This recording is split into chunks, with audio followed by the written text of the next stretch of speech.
Hi, my name's Vicky and I'm a science teacher that works here at Wild Elements, and I'm really looking forward to talk to you about the science of floating. Now, it's really important in industry to know how objects react to forces, and what we're going to talk about is the two forces that work on a ship. So we have gravity, which pulls it down, and we have upthrust that pushes it upwards. Now what's fascinating is that when these are in balance, an object will float.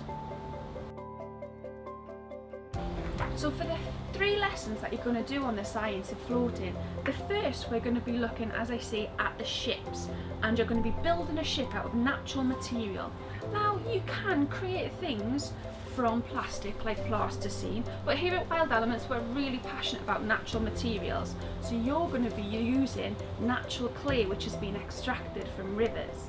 Now it is slightly softer and slightly wetter, you might have to play with it a little bit longer than plasticine, but it's going to be really exciting to watch how you can create a boat out of this and see it float.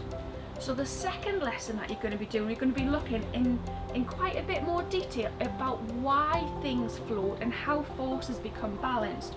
You're going to learn about the force that pushes down, as we say, gravity, and the upthrust, and you're going to be doing a little bit of maths to see if you can figure out whether an object would float or would sink depending on the forces that are acting upon it.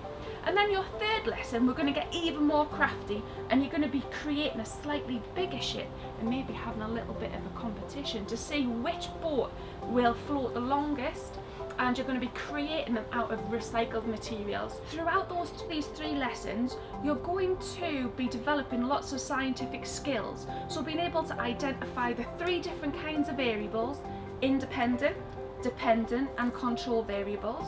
And also you're going to be using scientific vocabulary, the words that scientists use, and I think often that's what happens. We use more common names, but we'll definitely be teaching you the scientific words.